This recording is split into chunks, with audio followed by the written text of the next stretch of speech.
Hi, everyone. Sam Eckmann of Gold Derby, joined by James Harrison of Blitz. And the sound in this movie, from the get-go, it opens with this absolutely chaotic scene of the firefighters trying to put out the flames amid this bombardment. And why was it important to you to open the film with this kind of assault of an audio? I think Steve's vision, he's very unapologetic with this. I mean, he knows what war does, and it's ferocious, it's unforgiving, it's relentless, and just what it did, especially to London.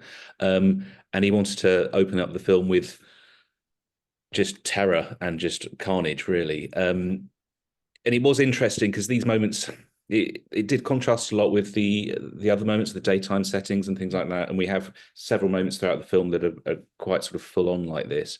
Um, and Steve had said very early on that he didn't want it sort of clean and precise and neat. And usually, any editors out there will know that we tend to be very event driven through sequences like this and really just sort of pick our moments, pick the one thing we want to really showcase, and we sort of handheld the viewers through those scenes. But he wanted it to be quite messy and chaotic and overwhelming.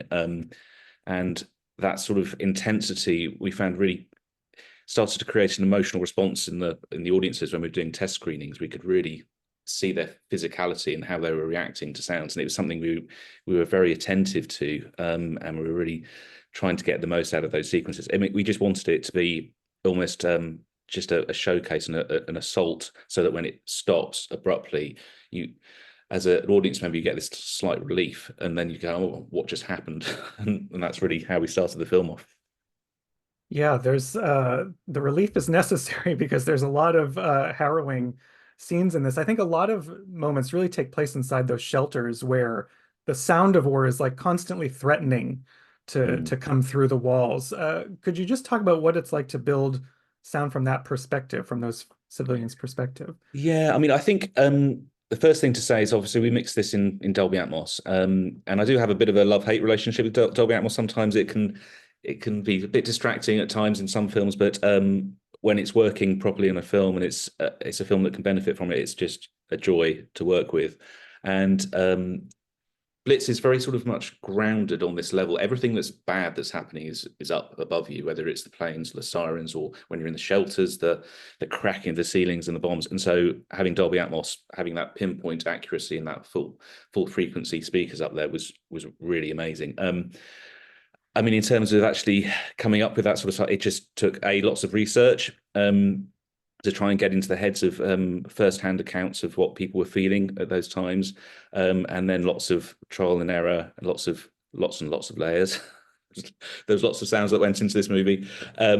Yes, and I think mainly for Steve as well, it was just all about the feel. If it wasn't, we could have had all the right sounds, but if he wasn't getting the right feeling for those moments, then we'd have had to keep going. So he really wanted to make sure that the audience were sort of there and immersed in those spaces and were having the right emotional response.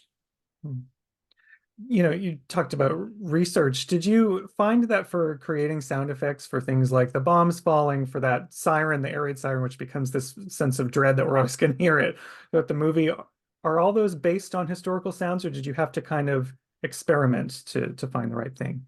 Both, actually, because obviously there are some period recordings from the time, newspaper, newsreel sort of footage and things like that. But obviously they're not recorded in very good quality, and they tend to have music. But it does give you a sense of some of the things that were going on.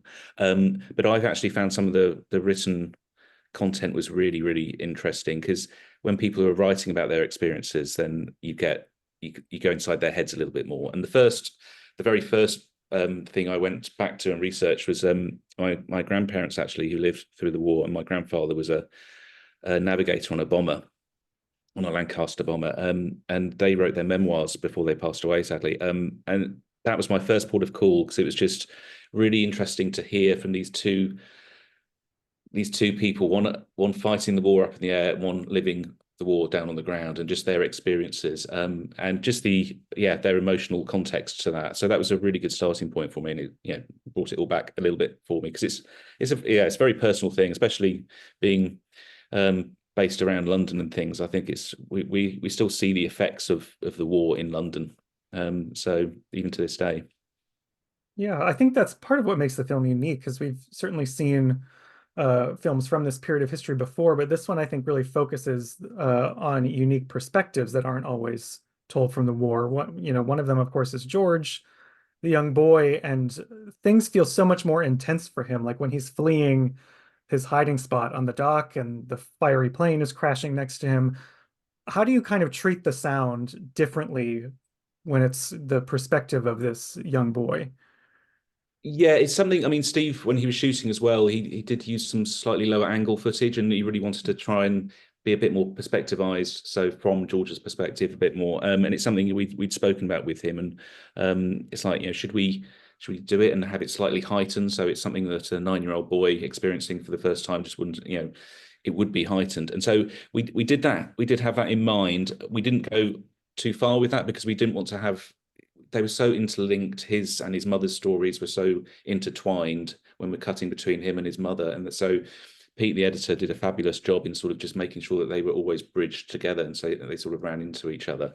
So they never really lost contact. So we didn't want to have too much of a shift between his sort of angle and his mother's. But yeah, it was definitely in the back of our minds. And at times it was something we played with. And I feel like big, scenes with lots of action and gunfire, it could just come across as just loud. So what is the kind of the key to making sure the audience really hears each individual thing that's happening in a chaotic moment? Um, Time, really, it just takes time.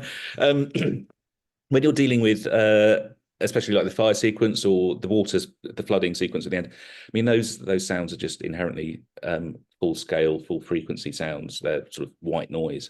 So it's quite easy on the one hand to become very impressive and loud and intense. You can just push volume up, but yeah, to do that, to shape it, to have dynamics and contrast and shape and movement, and then space for some dialogues, some breaths for Hans's music to come through. It just does take time, and you have to chip away at it. And when you're working on big sequences, especially when we were final mixing, we'd work on those sequences for about an hour and a half, 2 hours tops, and then we your ears would shut down, you'd become a bit fatigued, so then we'd have to have a little break, move away, and come back probably the next day, actually, if not later in the afternoon. So it's just you have to chip away at it the whole time, keep on working. Hmm. And I know you served as both a sound editor and a recording mixer on this film, which is not always the case. Sometimes that's, two different positions. What's the biggest benefit to you of having your hands in both sides of the equation there? Well, it's interesting. It's not something I do usually. And Paul Cottrell, who was the co-supervising sound editor and re-recording mixer as well, was that. So he took the sort of dialogues and the crowd and the music side, and I took the effects design and Foley side. It's not something that we normally do because it can be when you're in a final mix, and if you're mixing and then you're trying to supervise the team, and it can be absolutely chaotic. We first did this with Steve on the Small Axe series. But that was right during the middle of the pandemic, and it was sort of done out of necessity because we just couldn't have that many people in the mixing theatre and things like that. So, and Paul's had been a mixer, is a mixer, and I'd done mixing myself anyway, and we were like, well, maybe this will work out, and it did. And Steve really liked just the intimacy of the stage like that. It was like a safe space, and we could all just. There's so few of us, just him, Pete, me, Paul, and the music editor. So it just worked really, really well actually on Blitz. And we knew the cut. Pete had explored every avenue, so we knew it was locked pretty much in place. We knew we weren't going to get sort of 90 cuts per reel every day, so we could really hone in on mixing and really concentrating on the sound. So it just worked really well, and we'd been on it for such a long time. We'd gone through all these choices with Pete and Steve throughout the whole process. So it was just an extension of that, really, and it just all came together in the final mix. So something you would tackle again, or will you be thankful to just have one side of it on your next film? No, I mean, I think I love working with Steve, and we definitely work like this again. We were all in a townhouse in Soho, just north of Soho, and it was just fantastic to work like that because Steve and Pete were on the first floor, the visual effects team were up on the second. We were down in the basement because we belong down in the dark places, really being sound editors. And it was just so collaborative, because when they were doing any changes, they'd call us up, we'd go and have a look at what they were thinking, what they're working with, and how we can help, and then chat about how they could maybe help us, and we'd call them down as well into our studios and show them things. So I would definitely work like that again, and every time if I could, on every film, because it was brilliant. Yeah.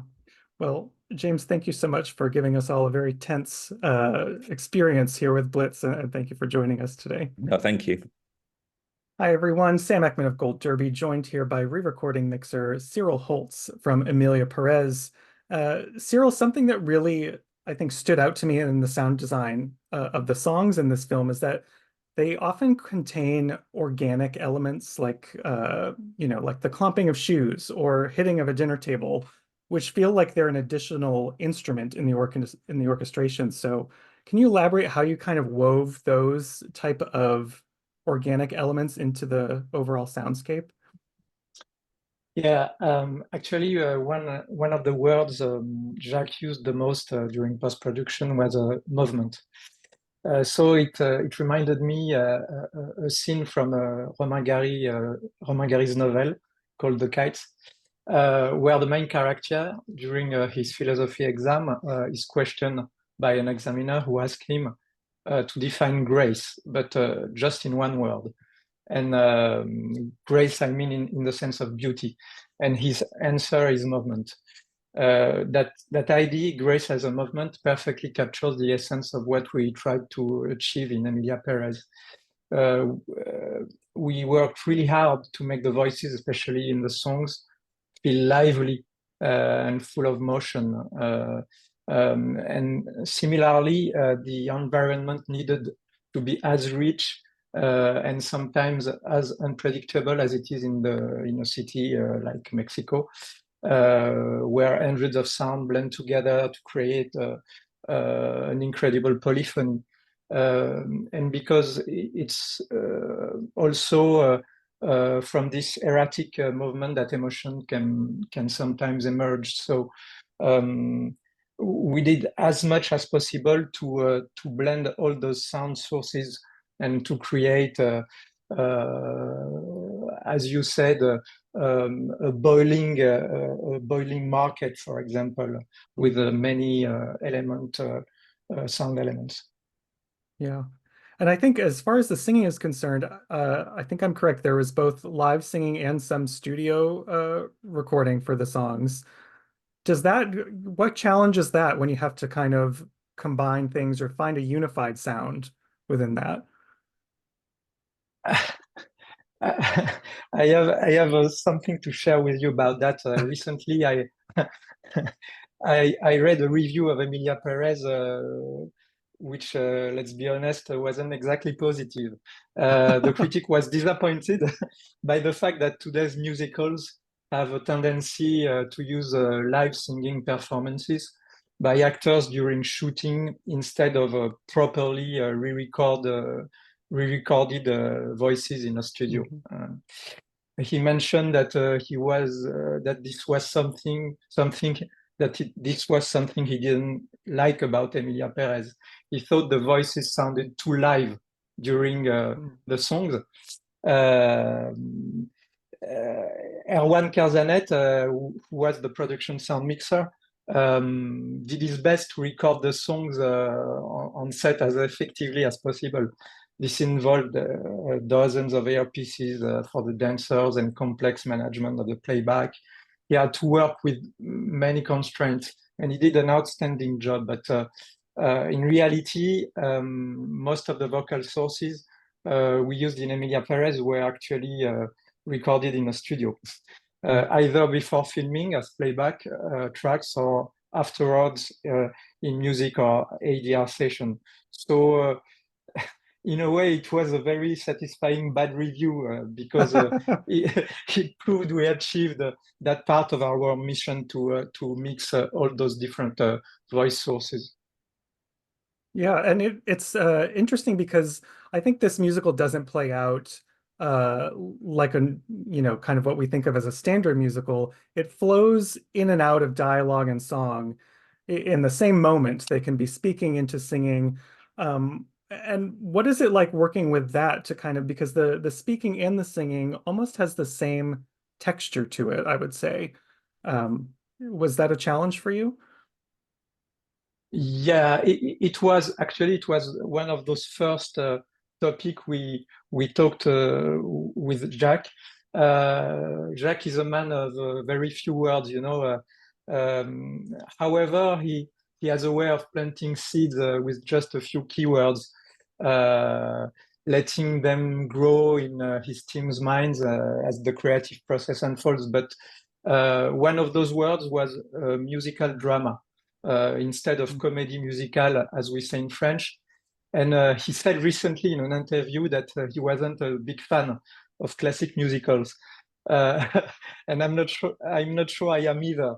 So I know it might sound like a bad starting point, but at least it was a blank territory for all of us, and it allowed us to reconsider every aspect of the genre. Uh, so the thing we took a very concrete approach as we went along, trying to understand what was at stake on the film. And the first thing I think is that it's built on the idea of pushing boundaries, you know, whether in terms of storytelling, character development, and the sound follows the same approach. Pushing boundaries is sometimes about dissolving them, and that's what we tried to do. One of the primary goals was then to create a completely organic, sonic, musical fabric where each sound element belonged to a cohesive whole. Um, so there's something very strange about musicals, to answer more precisely to your question.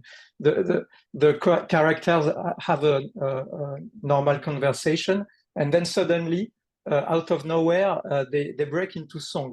It's completely unexpected and honestly a bit unsettling.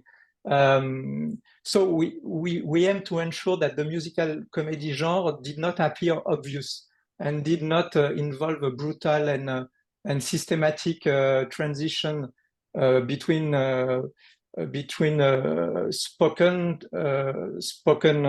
dialogues to song mode. Instead, we wanted the transition to be as fluid and as natural as possible, unless a sharp break served the direction. Yeah.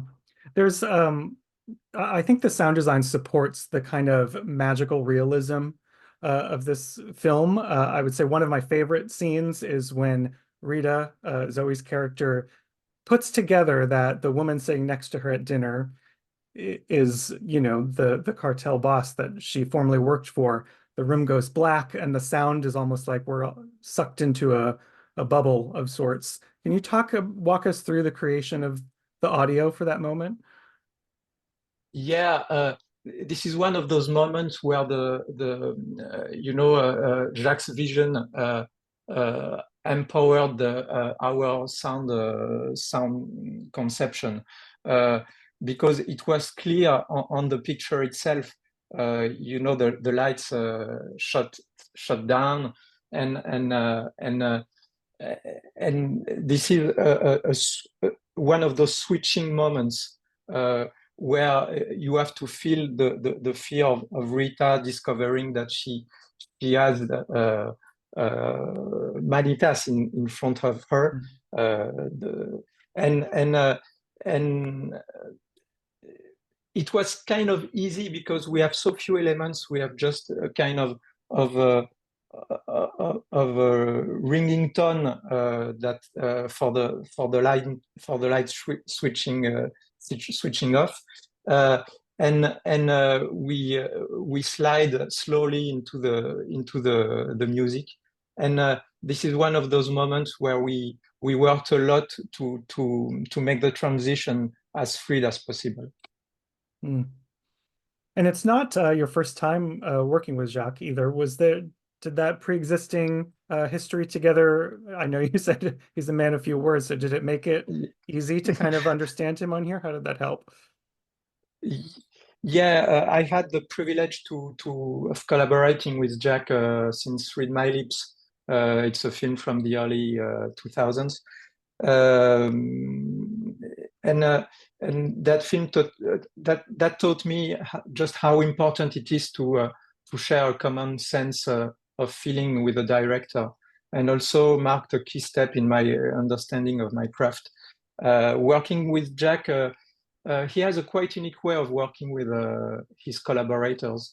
He starts by sharing his vision, but he does so in an open-ended way that leaves plenty of room for interpretations.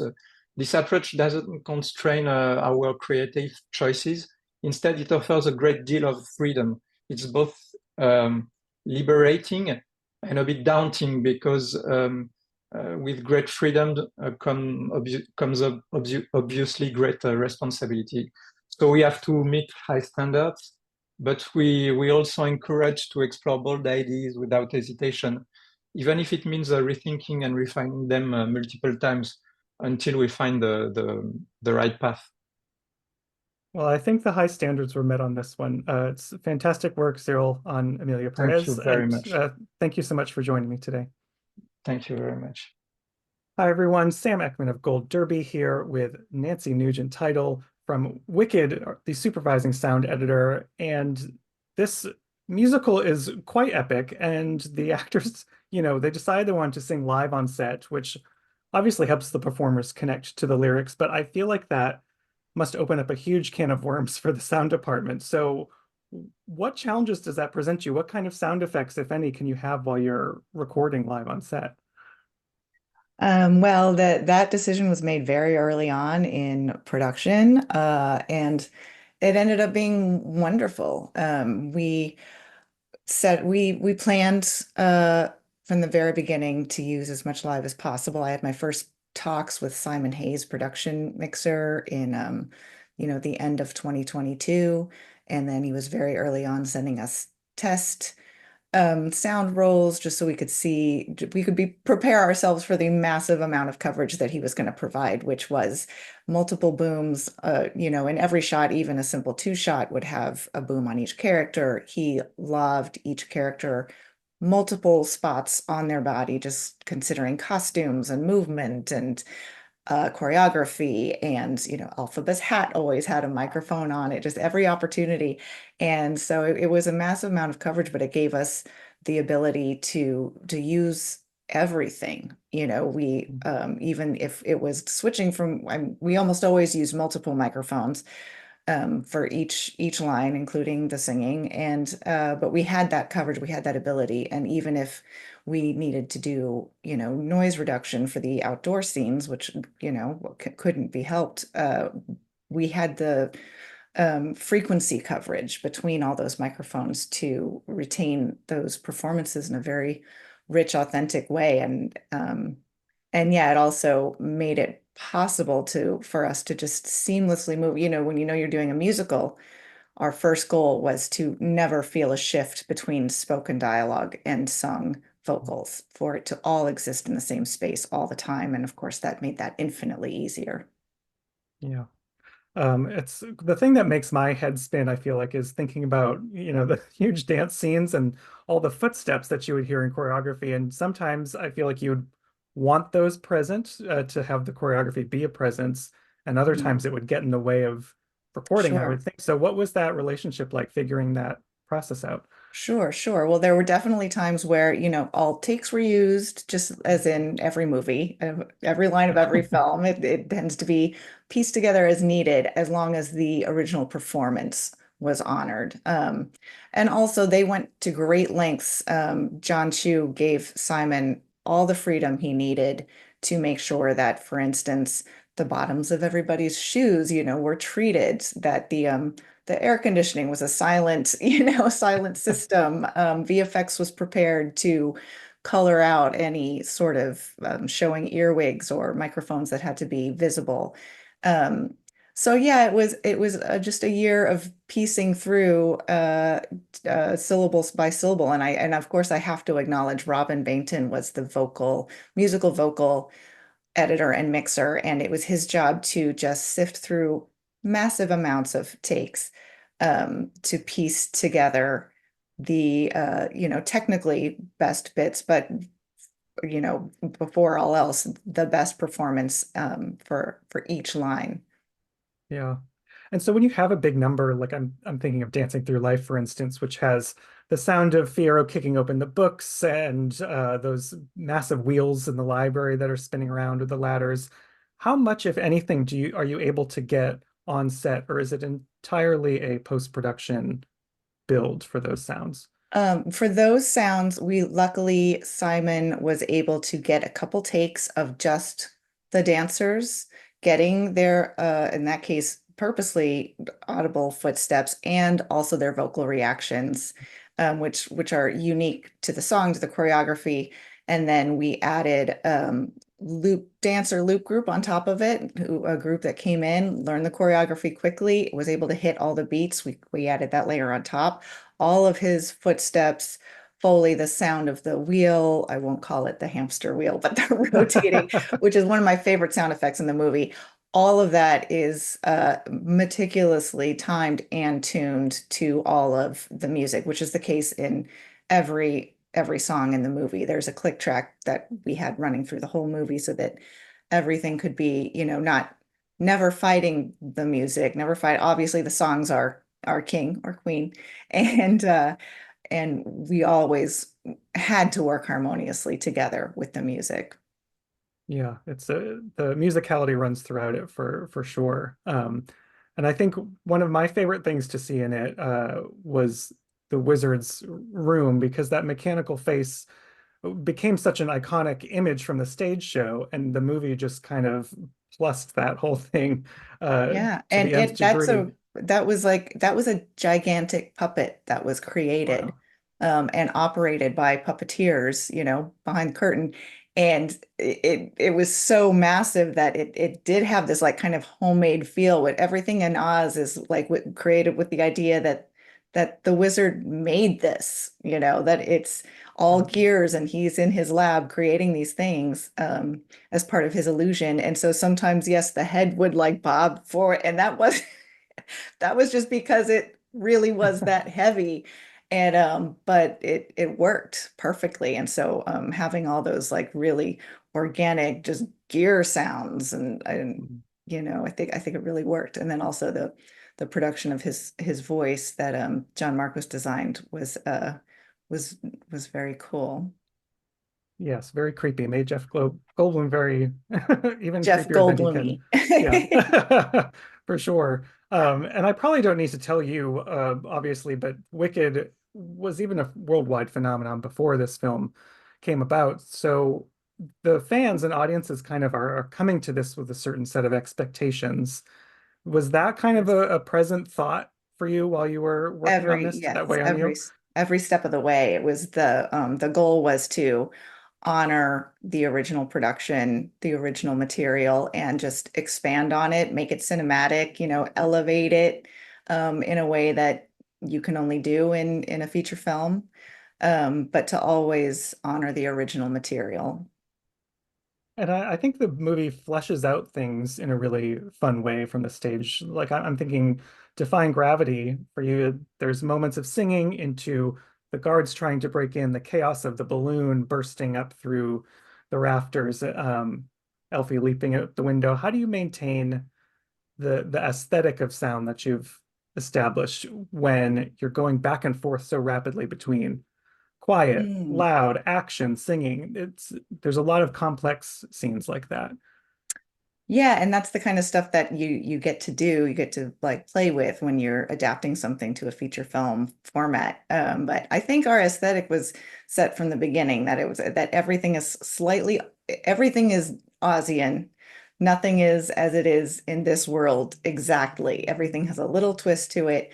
I really appreciate any film that gives you moments of quiet.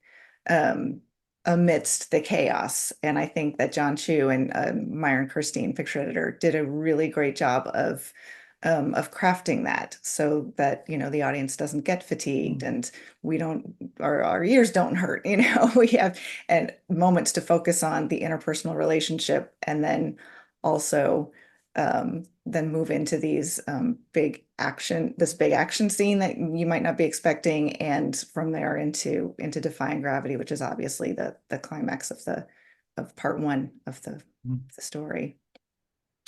And I think that kind of moment is another example of the musicality that you mentioned of cycling between those things. So how much time did that take to get that right, to kind of keep the momentum of the musicality going through something that dips in and out of music and dialogue? I mean, with anything, it was about a year of, you know, crafting that to up until the last moment, and visually, because I mean, it's amazing how much is practical in Wicked as far as sets and props and what you're seeing. But that is definitely the most VFX heavy moment, obviously, because she's flying. And so a lot of those visuals we didn't get until very close to the end. So that was probably one of the last pieces that we were focusing on. And obviously it's so important in the movie. But yeah, and I'll mention a lot of live vocals in Gravity. Cynthia was being swung around on a harness singing these, and I mean, and just never hitting a wrong note. It was really amazing. Well, I believe it. All the pieces came together fabulously. So thank you, Nancy, so much for joining us today and talking Wicked. Thank you. Hi, everyone. Sam Eckmann of Gold Derby, joined by a panel of the industry's top sound designers today. Here with me is James Harrison from Blitz, Cyril Holtz from Emilia Pérez, and Nancy Nugent Title from Wicked. You know, at the Oscars, we recently, not too long ago, had sound editing and sound mixing, which were combined into one. One of the major reasons that people gave was some voters felt like, oh, well, I don't know if I know enough about the distinction between those disciplines to make the most informed decision. So I feel like let's help those folks out. What would you say are the most kind of common misconceptions about your work that you feel like you get questions about and want to clear up?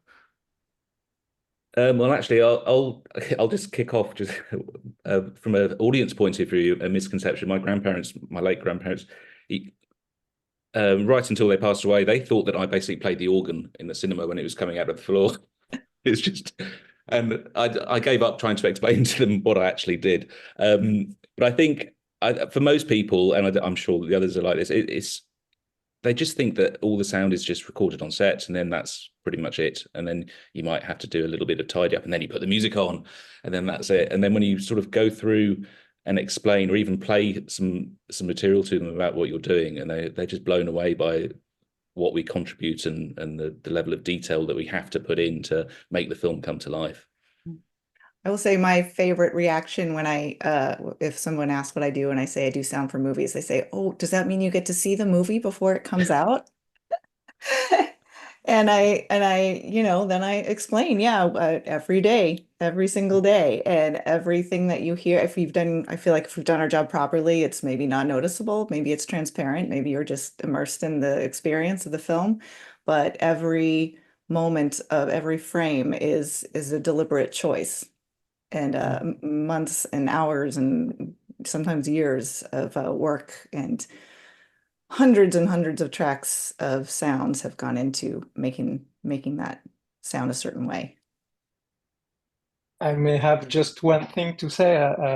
Maybe it's a good thing that people aren't really conscious about sound or our different jobs, because as James was saying, sound must bring things to life, and beyond just creative and immersive experience, sound is a powerful way to convey sensations and emotions, often without the audience even realizing it. So it's incredibly meaningful for us to reach people's heart through this work in general. Well, it's interesting you put it that way, Cyril, because I've had past sound designers here tell me that sound is an invisible art form, right? And it's one that people often, the average moviegoer may not be consciously clued into.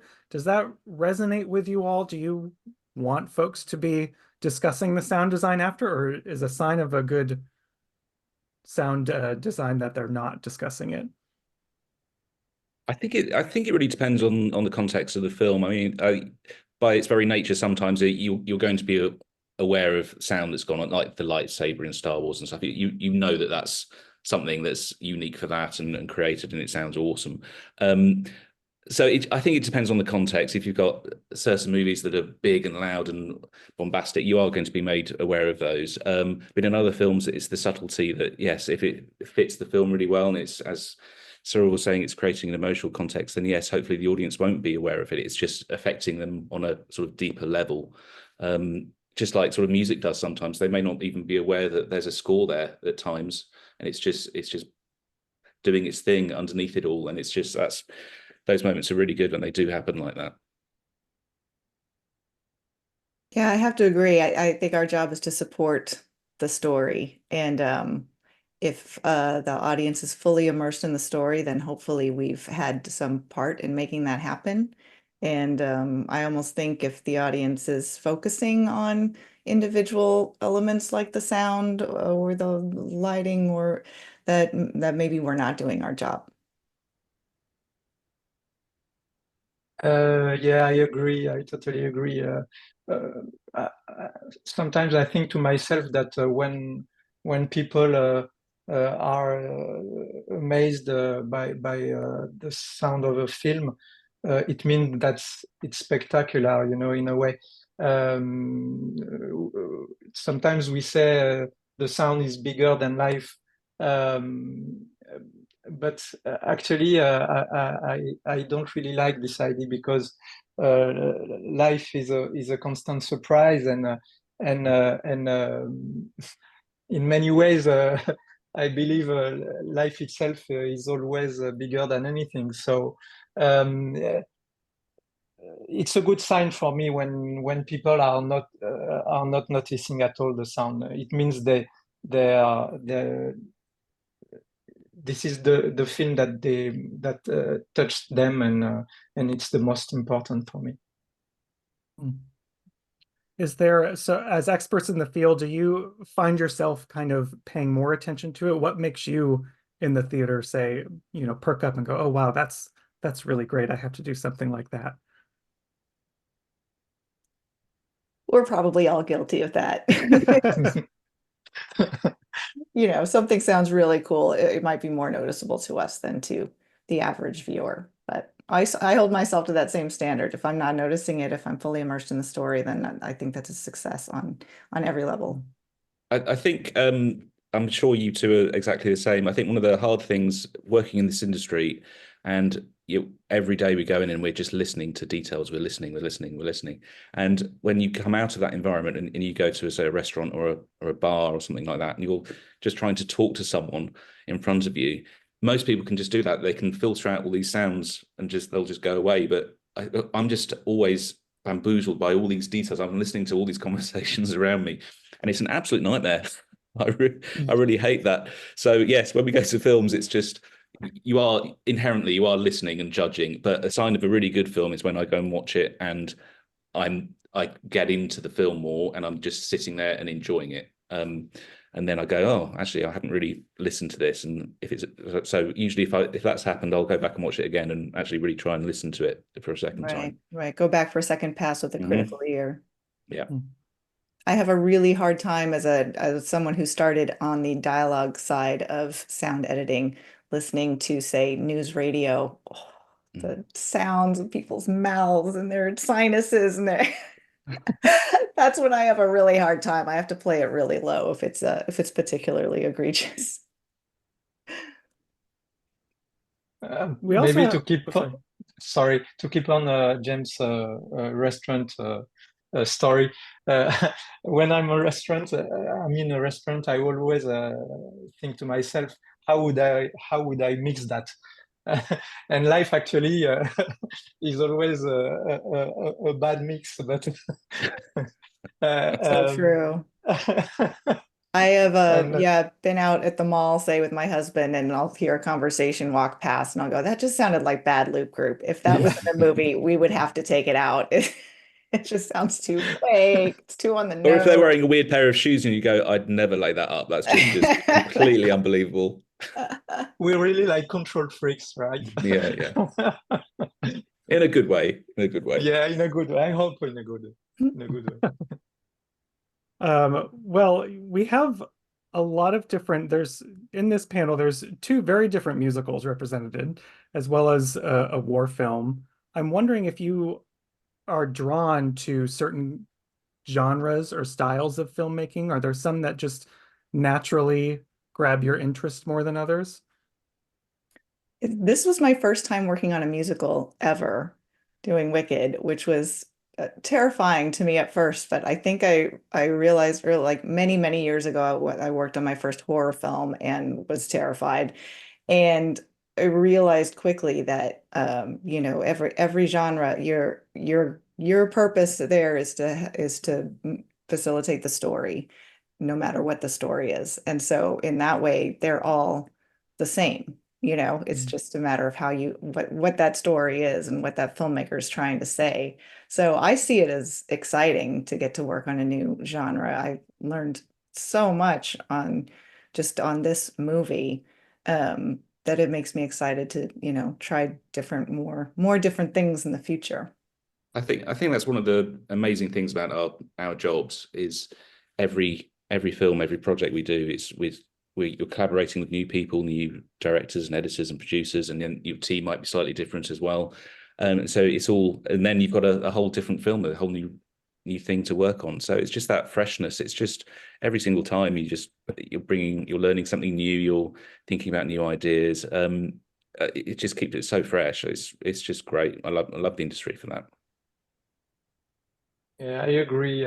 Every film is a story of a first time, and I mixed another musical, but it seems to me like Emilia Pérez was the first one, so it has a meaning. It's interesting because you were talking about the collaborators before, but the directors, I feel like, have such an impact on the film as a whole, and of course your work. I mean, we have two musicals here that could not be more different, I think, in style. And I know Blitz is an incredibly personal war film. Do you ever come into a movie and you have kind of a preconceived notion of what this might be? Oh, I've never done a musical before. This is what it's going to be. And then the director really changes and alters what flips your I think expectations. I think that's one of the good things about when you read the script and you start trying to visualize what it's going to be like in your head, and you start to plan and sort of things like this, and you can even have some early conversations. And then when you start to see it, it's like, oh wow, okay, this is not how I imagined it at all. And something that could have been just a little paragraph in a script turns into this 10-minute scene, and vice versa. Something that's really detailed is just almost cut out. So yeah, that's a really interesting point. And it's funny because Blitz as well was, Steve sort of started to call it his musical number because there's so many musical bits in Blitz and live singing and things like that he was actually, so I haven't worked on a musical before, so I suppose this may be as close as I get to one in a weird way. Yeah, it is a fun journey going from seeing the written script to actually starting to see scenes come together on screen, especially when it is a musical and there might not be a description of a scene, it's just the lyrics of the song. And so seeing how that develops is really fun. As far as directors, John Chu he's all about the emotion of every scene and every moment of every scene. So we would start by watching the scene and him telling us, this is the emotion. This is the story. This is what we're feeling. This is what I want the audience to be conveying to the audience. This is what the group around the main characters are feeling. And then it's up to us to reverse engineer from there and bring that to the speakers. For me, and I think Jacques Audiard would agree, it's really essential to come up with ideas about how certain sound choices will enhance the film. We do like spotting sessions, plan everything carefully from the script, but sometimes the film behaves like a wild animal, and rejects all those carefully crafted principles.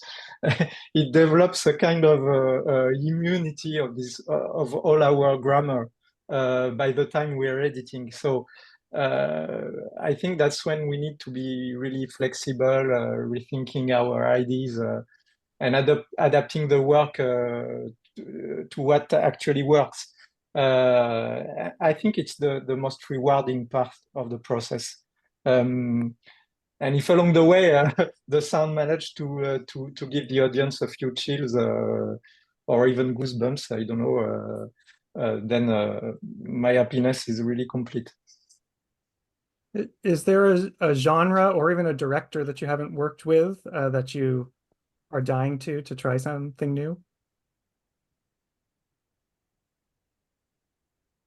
That's a good question. I mean, I grew up with all Spielberg movies, so I think Steven is probably someone that I would just love to just work with, but I don't think I'd actually get any work done. I'd just be sat there staring at him, just going, "Oh my God, who's Steven Spielberg?" Because I just grew up with all those films and George Lucas films and they had such an influence on me. So possibly him. He's the first, when he asked the question, that's the first name that popped into mind. But I've been very lucky. I've worked with some great directors over the years. That when I started in this industry, I never thought I'd be working on these types of films. I thought maybe just if I was lucky, I might do some sort of low budget TV things and low budget films. But I've been really lucky. I've been very blessed.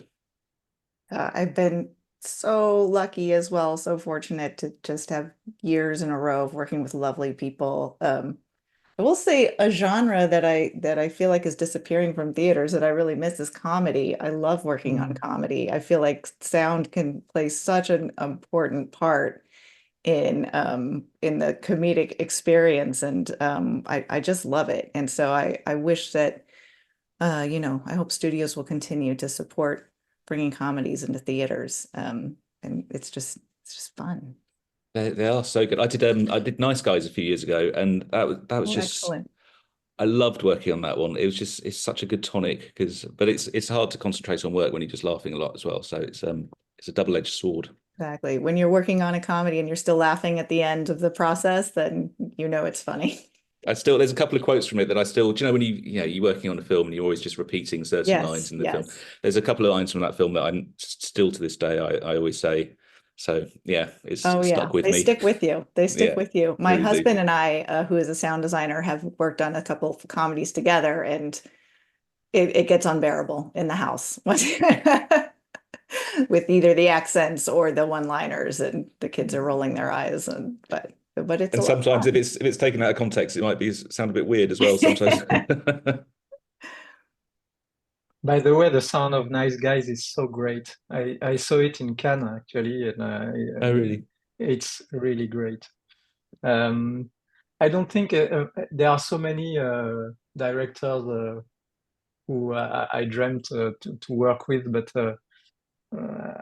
maybe I'm like James. I feel so lucky to work with people I was dreaming to work with. I think about so many of them, so I'm blessed too, I think. Well, I think Hollywood, to me, feels like it's continually making films that really rely on a robust soundscape and a large sound team. What would you say, to people maybe coming up in the industry, what is like the best skill they could have or practice when they're getting into this industry? I think absolutely always being open to learning.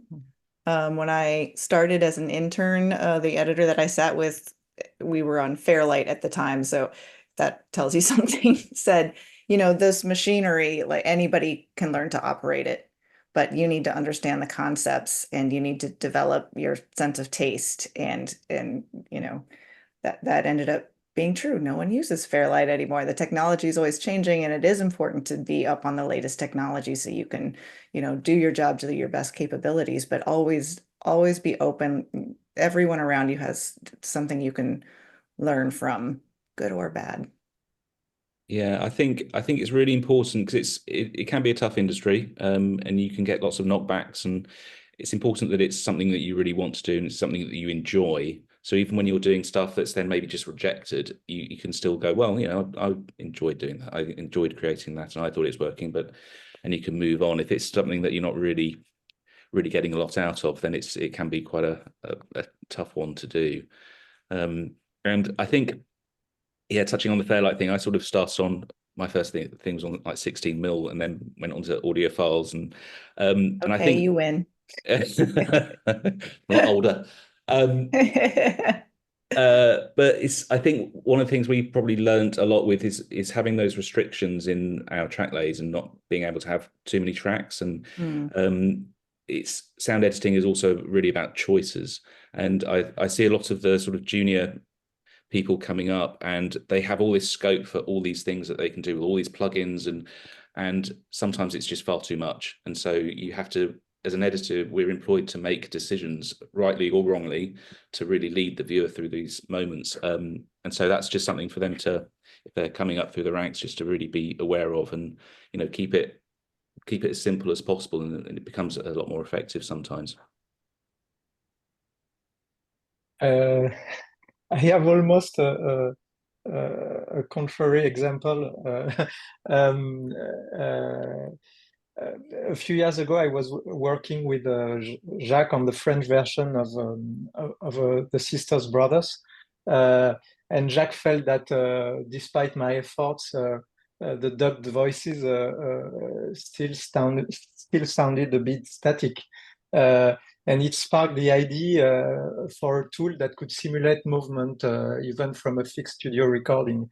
The idea was to capture the shifts both of the actor and the boom mic to recreate the feel of a live set.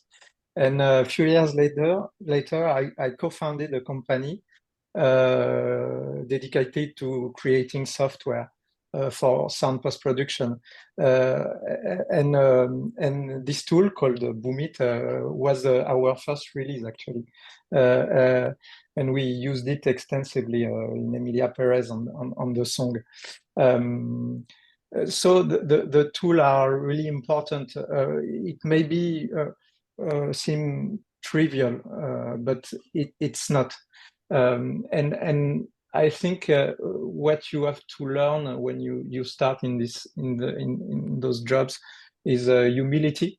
I'm sure about that, and curiosity, and you learn very fast that you can always learn from something else, especially a director, even if he asks you something totally crazy.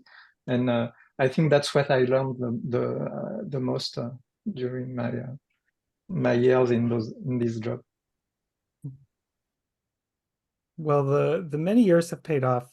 Thank you so much for all three of you, Nancy, Cyril, James, for joining me today, and wonderful work on all three of your films. Thank you for having us. Thank you. Thank you very much.